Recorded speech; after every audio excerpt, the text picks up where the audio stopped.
Welcome to Behind the Sports Medicine Podcast, the podcast that pulls back the curtain on the evolving world of sports science. I'm Andrew Rizza, an athlete trainer with decades of experience in professional, collegiate, and high school sports. And I'm Cameron Roth, an orthopedic surgeon and a consultant for the Chicago White Sox. In each episode, we'll explore the real-world challenges and opportunities facing today's human performance professionals. Our hands-on experience is transforming sports medicine and breaking barriers through innovation and teamwork.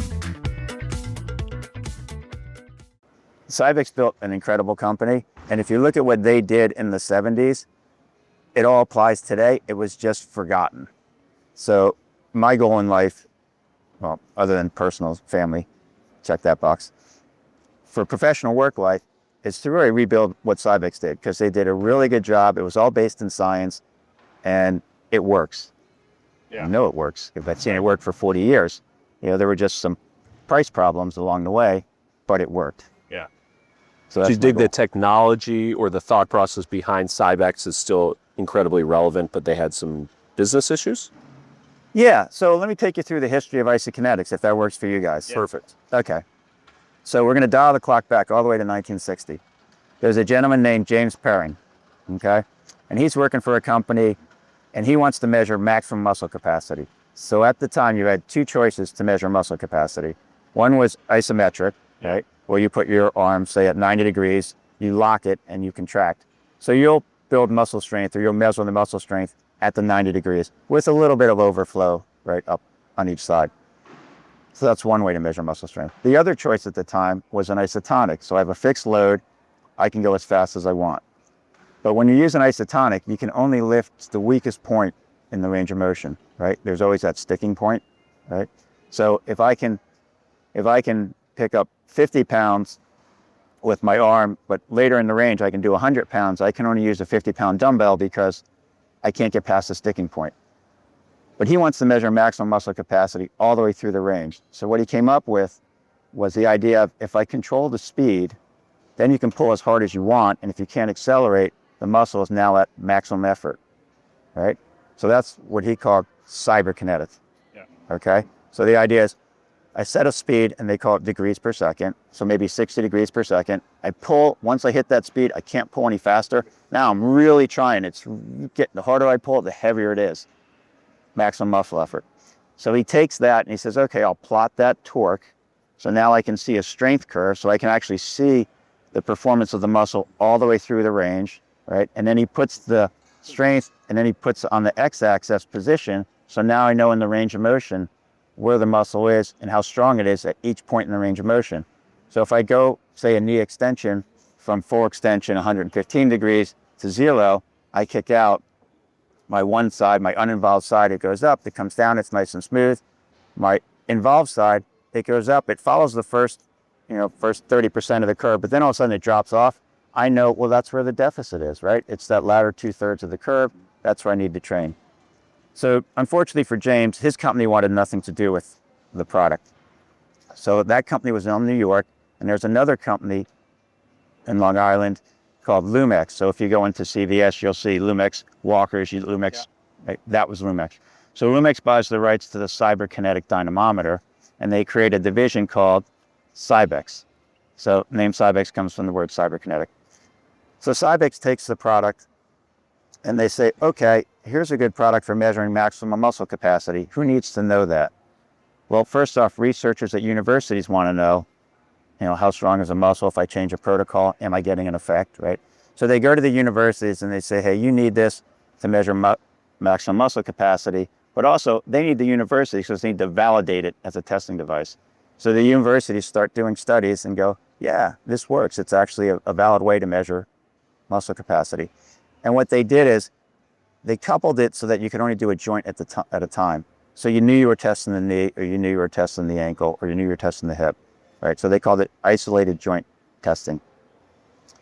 So then they went to the physicians and they said, orthopedics, and said, would you like to know if your surgeries are successful? Yeah. Would you like to know how strong your patients are? And they said, yes. Great. Then they went to the physical therapists and they said, would you like to get referrals from physicians? And they said, yes. So they said, okay, well, if you buy one of these isokinetic machines, at the time it was called the Cybex machine, the physicians will write referrals for physical therapy so you can test them, right?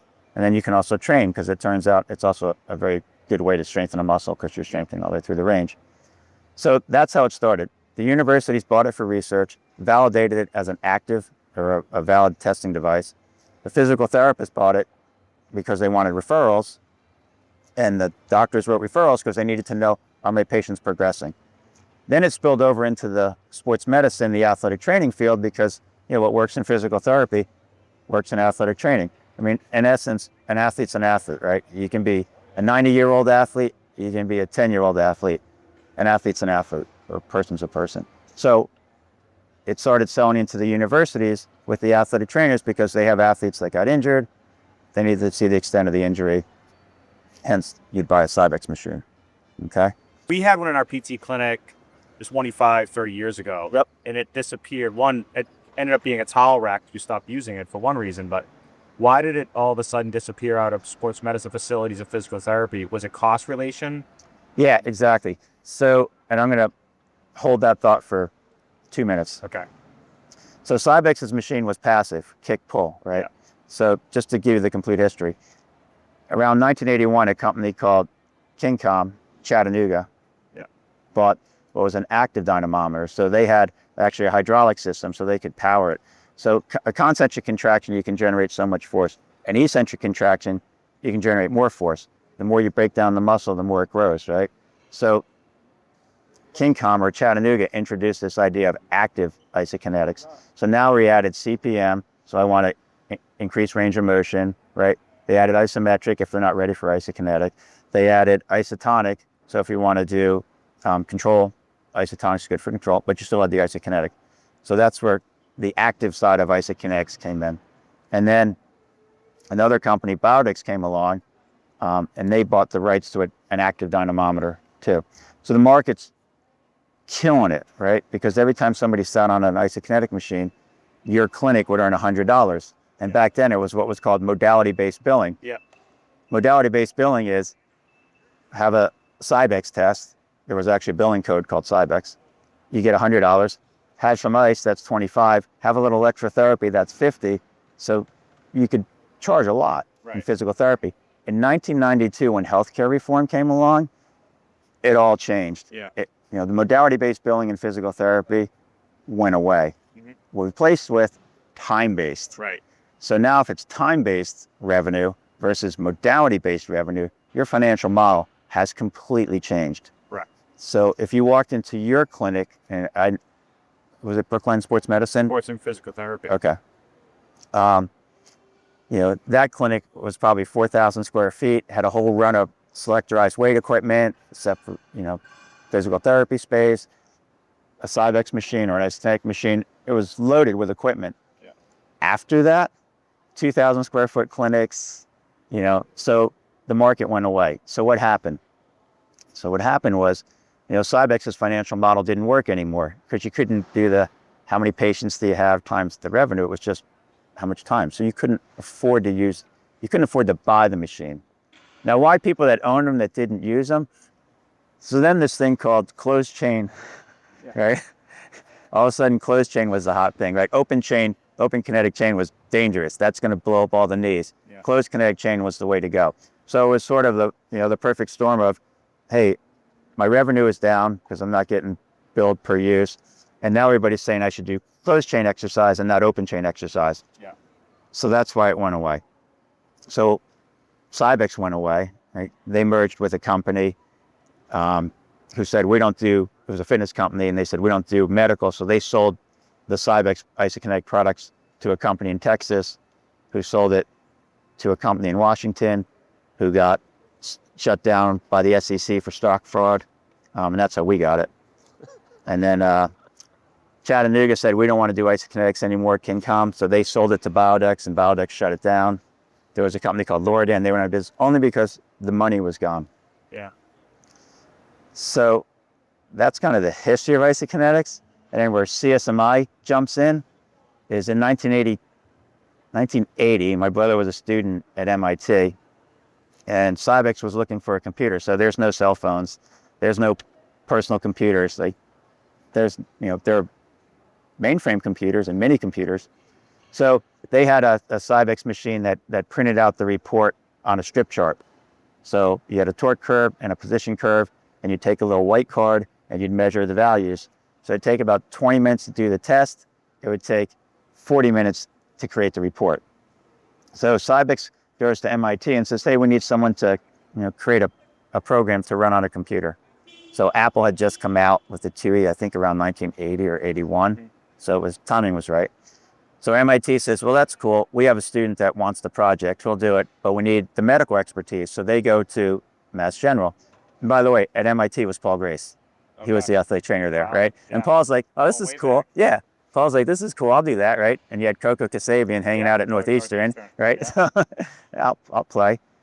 So they go to Mass General, and then there's two physical therapists, Mary Watkins and Betty Ann Harris. And the doctor, the orthopedic surgeon, you may know his name because Dr. Gill studied under him, was Zarins. Dr. Zarins, exactly. Yeah, of course. So Rich works with Zarins for a year. They create this program that sits on a computer that's the size of a large filing cabinet. Yeah. It's huge. Cybex looks at it and says, well, that's kind of neat, but we're not interested. We'll do something else. So Zarins says, yeah, I think that's pretty cool. Why don't you keep doing what you're doing? So Mass General hires Rich for a year, and he takes it off this big box and shrinks it down to an Apple IIe. So my dad, who'd always been an entrepreneur, says, why don't you start a company to sell your software upgrade for the Cybex? So what happened was, you'd do the test in 20 minutes, and now you get results in 2 minutes, as opposed to 40 minutes. So now we're selling a time saver. Right? So that's where computer sports medicine That's where computer sports medicine was born. Yeah. Awesome. Neat side story about pricing. So Rich starts the company. So he takes his high school friend. He takes the Ford Granada. He drives out to St. Louis for the combined sections meeting at the APTA. Sets up the booth. So our product is a 5.25-inch floppy disk and an A to D converter, and the price is $7,000. Wow. Back then. Back then. So Rich comes back, goes to my dad and says, who was a serial entrepreneur, I'm going to be out of business because, people are selling this thing for $500. And my dad goes, how many Cybex machines do you think are out there? We're guessing 1,000, right? Yeah. And he goes, okay, how many think you can sell in a year? 100. Okay, so 100 times 500 isn't very much money. Yeah. Because those guys will not be in business a year from now. And sure enough, a year from now, we were the only company selling an upgrade for an Isokinetic machine. That's wisdom. Smart. I used to listen to the people with experience. That's smart. Right. So that kind of brings you up to, that's how we got started. So for 20 years, we sold upgrades. Yeah. When Zenetics, the owner of the Cybex Isokinetic products, was shut down for stock fraud, we bought it through an auction, the rights to the product. And that was 2003. So that's when we transitioned from a company that sold software upgrades to Cybex machines to a company that actually manufactured isokinetic machines. Yeah. So that's where we went into the isokinetic business. The other chapter... keep going. The other chapter. I want to hear the other chapter. So how did I meet Andrew, right? Yeah. So the way I met Andrew was, so we would be at the NATA show, right, with an Apple IIe and an IBM PC on a table, and people would go by and say, is that an injury tracking program? Because there's a gentleman named Chad Starkey, right, who was my program director at Northeastern University. Yeah, right. Yeah. The godfather of injury tracking programs, because I think his program, Alfie, was the first. Right, it was. Right? Yeah. And I'm sure that acronym Alfie means something really clever that only Chad knows. Yeah, I should have asked him that when I interviewed him. Yeah, right. That'd be the extra points on the test, right? I'm surprised I didn't put it on the athletic training thing. Right. Anyway, so people would walk by the booth and go, is that an injury tracking program like Alfie? And we'd go, no, it's a program for the Cybex machine. It does isokinetic testing and training. But, enough people ask you that question, you go, hey, why don't we write an injury tracking program? Right. So what did we do? We called up Paul Grace and we said, hey, we want to do an injury tracking program. Yeah. He goes, oh, that's cool. I'd like one of those because right now I'm using paper. And then, so, Rich, Paul, and I sat down and we basically said, okay, give us all your paperwork, right? And they gave us, well, here's the card that they fill out when they get an injury. Here's where we write down the treatments. And we just basically turn that into a program for the IBM PC XT at the time. So there was hard drives, a 10 megabyte hard drive. And then when we launched it, our very first customer was AJ Duffy. So AJ's at Widener, right? Yeah. He's friends with Paul. He hears about it. So he's like, oh, I want to see it. We're like, okay, it's $500. that's great. I'll come up and look at it. Yeah. And Rich and I are looking at each other like, you come from the way. Widener Yeah, right. on a train to Waltham, Massachusetts Right. for a $500 program. That's probably less than the train ticket to do it. But AJ comes up, he looks at it, gives us a wealth of information. And if you know AJ, he's just a great guy, and he buys it. So AJ is, Sportsware, because it's desktop, customer number one. Yeah. And he buys Sportsware. And then here we're in Massachusetts, so who goes next? So you got Rick Burr at Brandeis, bingo. Coco, Northeastern, bingo. Chris Chalmers, Babson, right? And it just flared out from there to... And that's how I got introduced. One, I ended up seeing you guys, but also I worked with Jamie Musler as a clinical student at Curry College. Yep. He's like, you got to put all this stuff on the computer. And I'm like, okay. And it was on an Apple. Yeah. One of the original Apples, green text type. And then that's how I learned about it. And that's the first EMR that I ended up purchasing as an athletic trainer over 30 years ago. And I still use it now since you guys have been transforming it to online, to now handhelds, it's amazing. The progression, on the one side of it, you look at the time frame. So Sportsware came out in 1991. You're like, oh, that's a really long time ago. But there's blocks. It came out on desktop computers. I started using it in 93. Actually, I might have started using it in 93 with Chris at Babson. Yeah. Yeah. So right in the early stages. Yeah. So it went from there, and and think about how you guys work, right? So what did we do first? Well, first we just wanted to find a convenient way to catalog the injuries, right, and catalog the treatments. But you guys were still mailing paper out to the athletes for the pre-participation, right? Yeah. Then they would mail it back to you, and you would type it in, right? Then you guys decide, well, now we can put our forms online, right? So Sportsware lets you put your forms online, so they could download their forms. Then fillable PDFs came around, so now they're filling out their forms online to the point now where they can do it on their phone. They can fill out their forms on the phone. They send it in electronically. You get a little ping on your phone. It's like, hey, Rob just signed up for sports. Oh, that's right. Check it off. Yep. Are you able to track some of the patient reported outcome data and all the stuff that comes into your electronic medical record? CSMi is not able to do that. We don't look at anybody's records. That's the biggest challenge actually for us as a company on the sportswear side, which is all the security, right? Because rightly so, all the schools are concerned about security. But in general, with Andrew can, so he can go back. So there's a whole reporting side. So when people ask me, what does Sportsware do? It allows you to collect, manage, and report. Collect means whether it's the athletic trainer putting it in, whether it's the coach putting the game schedule in, or the athlete putting their information in. That's the collect side. The manage is, Andrew needs information. Okay, I know it's in Sportsware somewhere. I just got to ask the right question to find it, right? And then the reporting side is exactly what you just alluded to. It's, hey, we want to go back and look at, there's actually been some, stories that people tell you. We went back and we looked at the injury rate, for this particular sport, and we found out this field has more injuries than the other fields. Well, that's the oldest field. Nobody's taking care of it. Hey, great, let's take care of the field. Yeah. Or these groups have this type of protection equipment in it. We see a result. So it's good to know that we're gathering data from such large athlete populations in multifaceted. So if I see patients in clinic, I can gather patient-reported outcome scores from them, but that's just a small subset. That may be pre-op or post-op, but if you're gathering that in just the non-operative or athletic training or physical training treatment arena, that can be super helpful to sort of aggregate and give us more information, like we were saying. Oh, I think there are 7 million athletes in sportswear, some ridiculously big number. We hooked up with the group out of Harvard to do a concussion study years back. They were looking for concussion data. Yeah. Nondescript, right? So I think we handed over 30,000 concussions or some big number. There's a lot. Andrew, if you look at the data that you must have in your sportswear database, it's got to be huge. I could pull up stuff from when you were there. Yeah, it's a treasure trove. Yeah. So if you're looking to do a longitudinal study, the neat part is you can do it look back. You don't have to say, okay, starting today, we're going to do a study, because Sportsware, in essence, standardized your data collection. Right. Why did it standardize? Because there's a field called body area, body part, right? Injury site, right? So you have all the fields that you've been filling out, and you know all the treatments that you did, so you can go back and look and say, for this particular pathology, comparing these two treatment protocols, A gets a better result than B. You just got to do the farming. Yeah, especially with that large sample size. Yeah. It's amazing. It's ginormous. Yeah. And the nice thing about it too is if you're someone that's working in the field and you're looking for, hey, how do I justify having another athletic trainer on staff?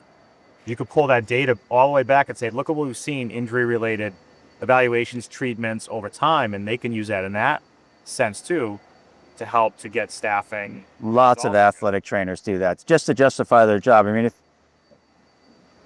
respectfully, you guys are so underpaid for the amount of time that you put in. And if you look at the amount of data that you're putting in Sportsware, just right there, lots of athletic trainers justify what they're doing. We saw X number of injuries. We deal that X number of treatments. We signed up so many athletes. And that's a lot of work. Yeah. But it's all documented right there in Sportsware. So if you need time for review, you want to document your efforts, you want to meet with your AD, it's right there. You just got to print out, this is what we did today or over the year. And in the innovation and the iterations of the product has been fantastic, from desktop, like I said, to online, to now using it on your phone. What's the next evolution of the product? Do you guys ever think you're going to get into a like force plate technology testing or work with groups like that to be able to build that into the system for? So that's a great question. Testing? Yeah. That's a really good question. So Cybex, the way they grew out isokinetics is they started with the testing device, right? Then they said, well, if it works as a testing device and it works as a strengthening device, why don't we make an ergometer? So they came out with a bike that they called the Fitron. Yeah. So here's a funny story about I remember the Fitron. Okay, but here's where the UBE came from. So this is pretty coincidental. So Rich and I grew up in New Jersey, the Garden State, right? Yeah. Farming community. A great place to grow up, by the way, Flemington. Anyway, so Dave Hillary, the CEO of Cybex, knows the gym teacher at the high school one town over, North Hunterdon, Mr. McGivney, Coach McGivney. So he gives McGivney a Fitron. So he comes back a month later to see the Fitron sitting on a table. And he's like, what's that bike doing on the table? He goes, well, the leg thing is really cool, but I got a lot of athletes that have leg injuries, so they can't use their legs. So can you build one for the arms? So he had the bike on the table so the kids could do the isokinetic exercise, holding the pedals with their hands. Yeah. And that's where the upper body ergometer came from, was, oh, okay, so we'll make an upper body ergometer in addition to the lower body ergometer. Yeah. So Cybex so now you've had an ergometer that does isokinetics. And the reason why you want an isokinetic ergometer is because when you're dealing with injured athletes, you have an involved side and an uninvolved side. You have a weak side and a strong side. But on an isotonic bike, which is a fitness bike, which is what's in your training room, you can only set the load to the weak leg, right? If you set it to the strong leg, the weak leg can't complete the cycle. Well, now the strong leg's just going along for the ride. If you have an isokinetic bike, right, you can't accelerate the bike once you reach the speed. Guess what? The weak leg can push as hard as it wants, and the strong leg can be 4 times as strong. It can still push as hard as it wants. So now both legs get a maximum effort training workout instead of one. So that's why you'd want an isokinetic bike or an isokinetic upper body ergometer. Yeah. So that's what Cybex did. So now they had the isokinetic upper body ergometer and the the lower body bike. And that's where the isokinetics came. And then they did an isokinetic stepper called the Kinetron, which they actually built for the geriatric population because it was isokinetic. You control the speed so this is pre-Stairmaster, right? So you could step nice and slowly. You could increase the speed. You could raise the chair and slowly push them off the chair as they could take more weight. So it's a really clever device for lower body closed kinetic training. But the problem is the athletes got on it and it was hydraulic and they'd go nuts on it and then they'd blow all the hydraulic lines. So they had to come out with a Kinetron too. So that was, again, an isokinetic product. So to get to your question about, force plates, this and that with Sportsware, I actually see it more connecting to the isokinetic machine, the HUMAC, because the HUMAC is probably the most expensive thing in the training room. What does HUMAC mean? I'm sorry, Human Assessment Computer. Okay. Yeah, right. That was a software product. So that was, So HUMAC norm was Cybex norm. When we bought it, we changed it over to HUMAC norm. So I look at the isokinetic machine as the data collection testing device and training device. So force plates, we had actually done a balance system years ago. We had actually beta tested it for you, I believe. Yeah. We bought a Nintendo Wii balance board. We clipped out their electronics because they use Bluetooth and they use battery, which worked for them because in home use it wasn't used that much. I mean, you'd use it for 20-minute spots. But when it went in the clinic, it got used all day, so the batteries would go flat, and we'd get phone calls, hey, it's broken. So we cut out their electronics, used their strain gauges, but put a USB and powered it off the computer. So we actually sold probably 1,000 of those things. Yeah. So that was HUMAC Balance. And they had, people were using it for concussion because it was center of pressure based feedback. And then when Nintendo dropped the Wii balance board, that was the end of our low-cost balance board, so that product went away. Fast forward to today, now all of a sudden what you see in the exercise physiology lab, right, the expensive force plates have somehow made it into the training room, right, and the clinic.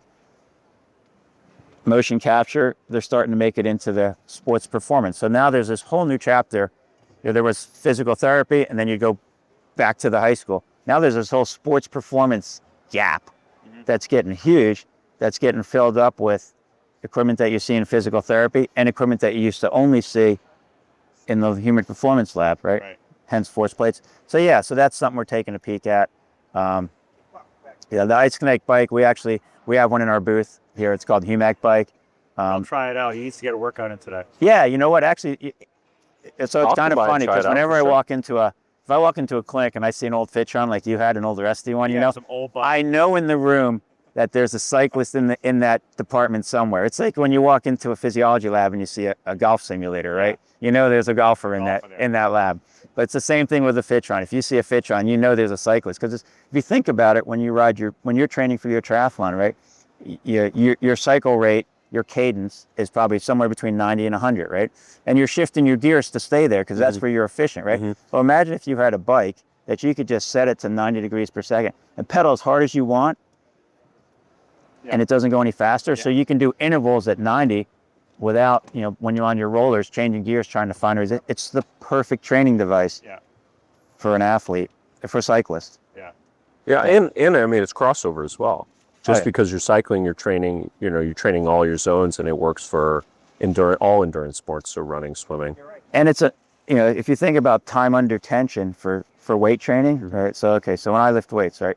So that comp train sends down a thing. Okay, Rob, you're going to do, I don't know, back squats today. You'll do 5 reps. You'll do 3 sets, right?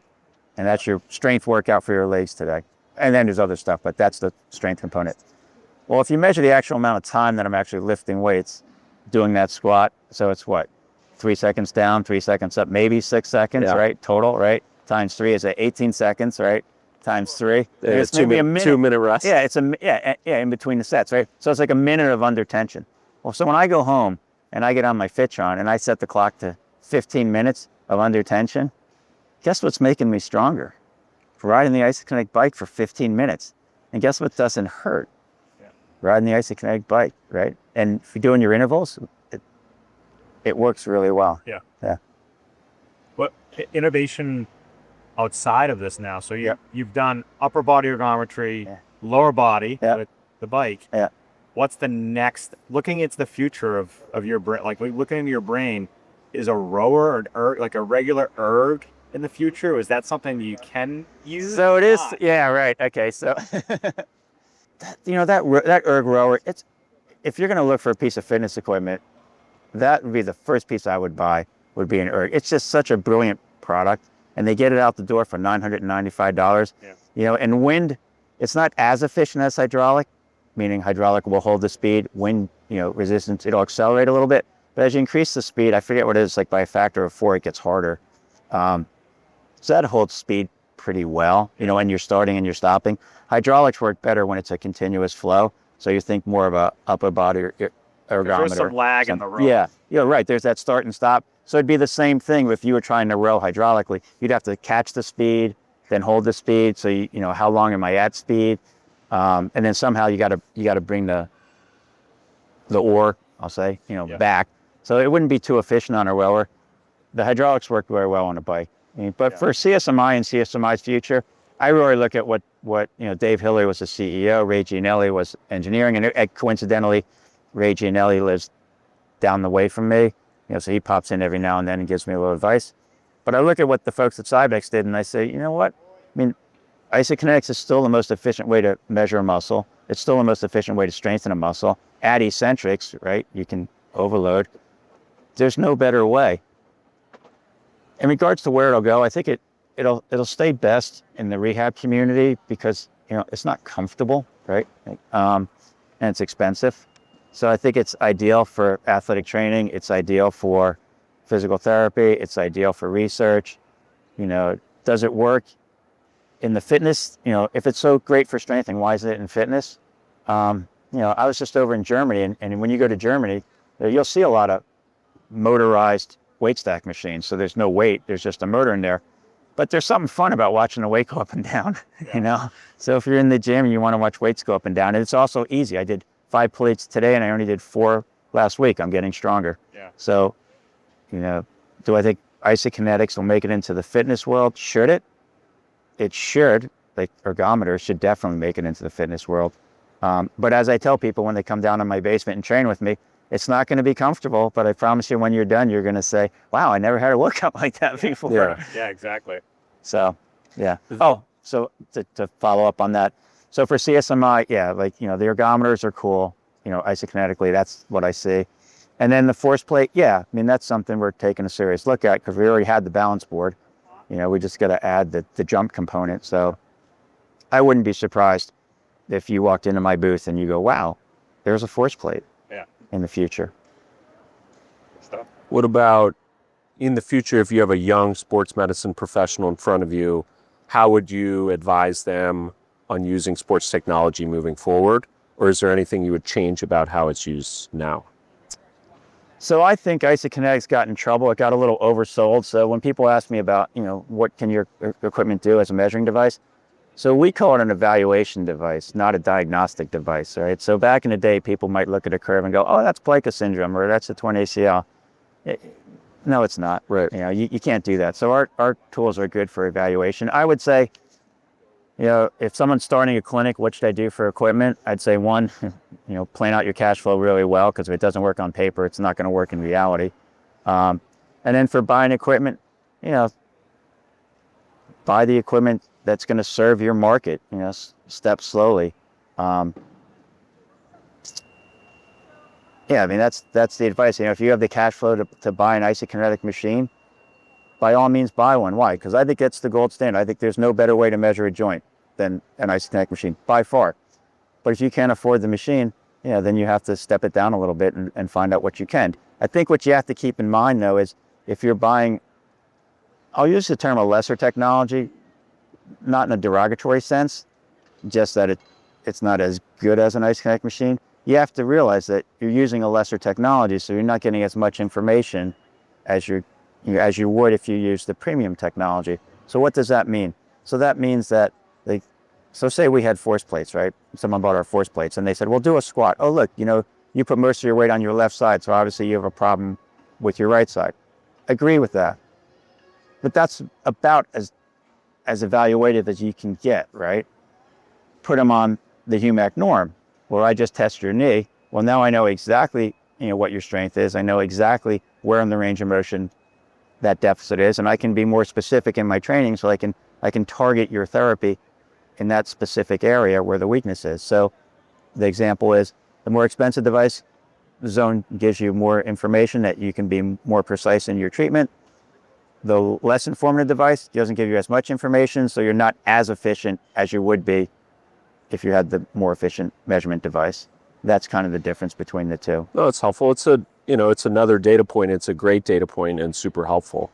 Yeah. But you have to, evaluate the athlete as a whole. But obviously, this is super advanced technology that's very helpful for us. Yeah, and when people call and ask, I always tell them, be sure you're shopping in the store you can afford. If that's just the way it is. Because the most important thing is, if you're starting a business, you got to run your business, right? And what's the lifeblood of business? Cash, right? So shop where you can shop, and grow your business out. If you do a good job, you guys know that, right? And you have a good following.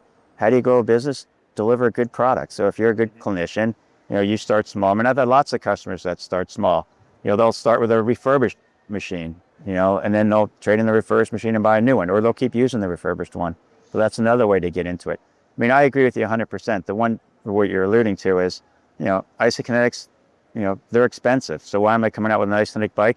Because now you get isokinetics for $4,000 instead of $60,000, right?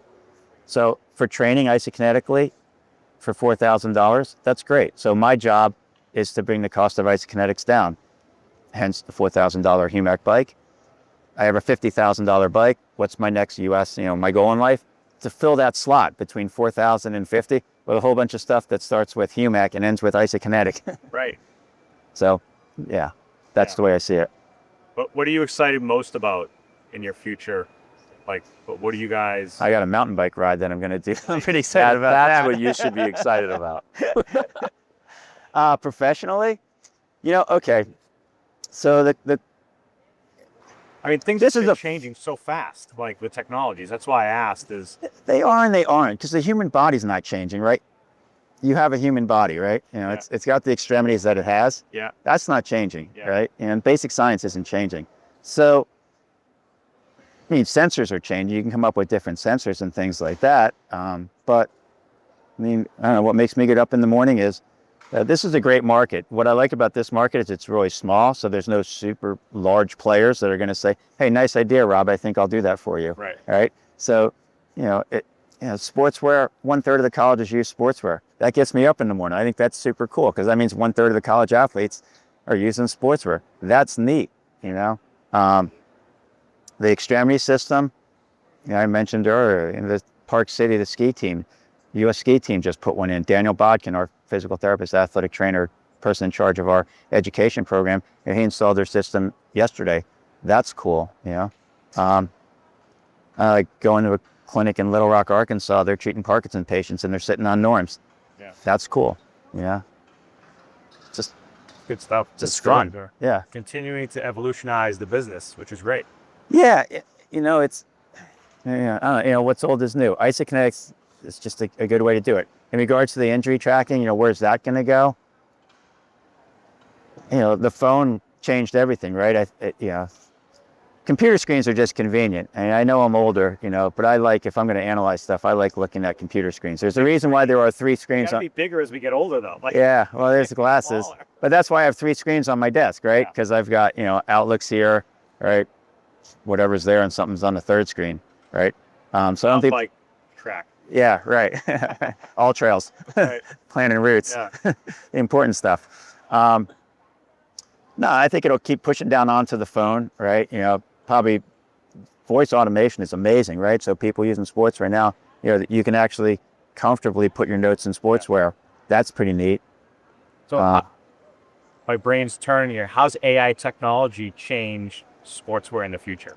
Security, are you using our information? Are you delivering any information? Are you drawing any conclusions? Is AI involved in any of that? So I just filled out almost every sportswear customer now has us fill out a security document. Are you using our data? Is our data located in the US? Is it protected, right? So now there's a whole new chapter called AI, right? Is AI using our data? Are you delivering anything that uses AI? Because they're curious, well, how valid is the AI that you're injecting into our system? Mm-hmm. So we're injecting nothing into the system with AI. So I think AI would probably be more on your part, analyzing the data. So for example, you may take all your data, dump it into a spreadsheet, send it into an AI program and say, analyze all these injuries and cross-reference it with where they occurred and tell me if there's a trend. So I think on your side, the AI will work, right? That's the data outcome spit out for us. Yeah, on your side. Yeah. Us, we're just delivering a tool that collects the data. Mm-hmm. We're not managing the data. We're not summarizing the data. Yeah. So I'm not sure today where we would go with AI.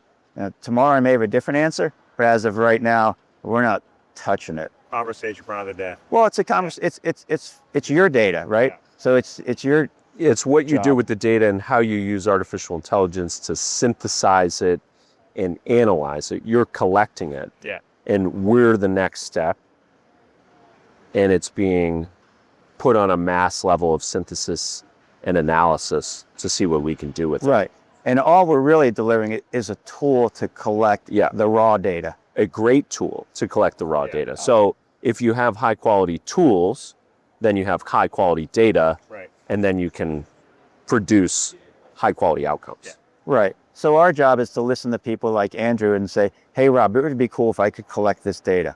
or it would be cool if I could collect it this way, right? That's what we would do, right? And that's how Sportsware would develop. And that's how the concussion protocol, the concussion part of your EMR came out, was that athletic trainers were like, hey, we need something to help to do baseline testing, from a SCAT to a SAC to a VOMS, like we need that. And that's how you guys end up innovating that into your programming. Right. So it's just, it's making sure you're putting the right data in, but the athletic trainer has to put it in to make sure you can spit it out the other end. Yeah, exactly. That's our job. We supply the tool. You guys use the tool. It's a team effort. Oh, it's fun. Hey, the athletic training industry, it's just so much fun, right? I mean, Rich and I were athletes growing up. I still consider them, like, everybody's an athlete. You just want people to move, right? And the science supports it, right? I mean, conveniently for me, every dementia study I read says if you lift weights, you'll have a better outcome, right? Every bone density study I read, if you lift weights, you'll have a better outcome. So true. At the end of the day, if you want to have a healthy life, keep moving. Yeah, keep moving and lift weights. What's that? That's athletic. So that's why I think everybody's an athlete. Are there different levels? Absolutely. And that's your job, right, Andrew? Your job is to figure out, or at what level can I take this injured athlete and get them moving, right? How low do I have to move the bar down? And your job too, Cameron, is, okay, what can I have this person do, and get them to change their perspective and say, look, you're injured, but that just means you're lucky you get to do a different type of training. Like, well, what's a different type of training? It means for your condition, this is what you get to do. I herniated my back, I don't know, 10 years ago. I was on a gym floor I was in bed for 2 weeks, and, couldn't get out of my house for 4 weeks, right? Literally on the gym floor for 3 months, but that was cool. It's just a different type of training. So, you guys have to come up with, here's your different type of training, and then you have to motivate them, to train. Like, all right, quick side story. So a long time ago, so he's a PT, he might be an athlete trainer too, Scott Hammersley, do you know that name? Okay, Method of Sports Medicine, right? Dr. Shelbourne, right? So dial the clock back to, 80 something, right? So I walk into that clinic, every patient gets the same story, right? So if it's your first day in that clinic, hey Andrew, what's your favorite sport? Pick one. Yeah. That you like to play. Baseball. You like to play baseball? Great. Okay, well, you have an injury. Guess what? You can't play baseball, can you? Do you want to play baseball again? Yes, I do. You really want to play baseball again? Yeah, I do. Okay, well, here's what you need to do. We're going to tell you what you need to do, and you're responsible for doing it. So at Method of Sports, what they would do is they would evaluate you. They would teach you the exercises, but then they would sell you on, or you'd have to convince them, that you're going to do what they tell you to do when you're outside the clinic, so you can come back to that sport. And every time you go back to that, back to clinic, you'd hear that same question. Still want to play baseball? Absolutely. And they would just sell them. It was so You're cool. opening up a can of worms, because that's the holy grail in terms of compliance and motivation and getting people back in terms of the short term versus the long term. Well, yeah. I mean, the other thing, again, I had my day in the sun where I got to go back tomorrow, what do you mean? My knee's all blown up. Just drain it, let me play. Yeah. Okay. That's not my life anymore. But, there's a lot of people that are putting a lot of information out there. I mean, for the majority of, you assume even your patients are probably not high school athletes, right? I mean, if you look I take care of a whole variety of... But if you look at the numbers, right? Sure. There are more non-high school athletes Correct. out there than high school No athletes, question. right? Right. So you just it's perspective, right? So you look at it and you say, whether you're injured, right? Different type of injury, different type of training.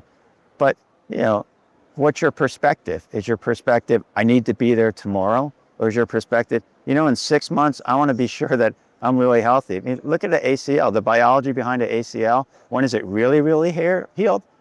It's 2 years. I watch Supercross. Those kids, they'll tear their ACL today. They'll be back on the bike in 2 weeks with a brace.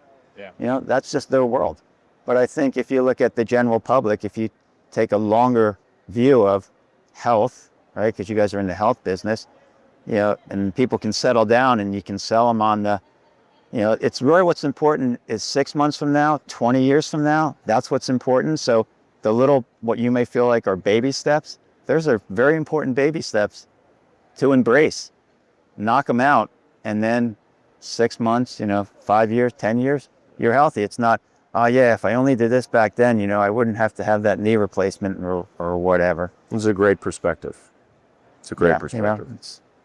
But again, I don't have Nobody has the magic wand, unfortunately. There is none. Yeah. But, there's always next year, right? I mean, I look at, if I miss an event, there's next year, train better to be better next year, I mean, the cool part is if you look at age, like, okay, so the other day I was at a clinic, I think I was in Germany, and I hopped on and they're like, well, how good are you, how strong are you? And I was kind of having fun with the kids, right? Because the kid got on and he did something. I saw a score and I go, I think I could beat this guy. So I hopped on, so I kicked pretty hard. But the demo data on our HUMAC systems from 2009, so I cross-referenced my data 2025 to 2009, I was within 5% of that score. Pretty good. That's pretty good. I ride a fit. That data set. It's cool to have the data set, but it's cool to keep strength. So, even at so I'm 60, right? So I collected that data when I was 40, right? But, if you train and you exercise, you don't have to go nuts. You can keep your strength for a pretty long time. Yeah. But you need to be healthy to train. So to be healthy when you get injured, take your time. Yeah. Don't rush it. Yeah. Get Good better. advice. Great advice, Rob. Yeah. Well, Rob, appreciate you coming on today. This is a blast. Thanks.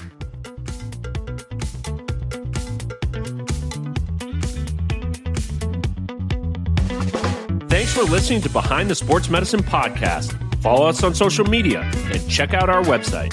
The information shared on this podcast is for educational and informational purposes only and is not intended as medical advice. Please consult a licensed healthcare provider for guidance related to your specific situation. We'll see you next week.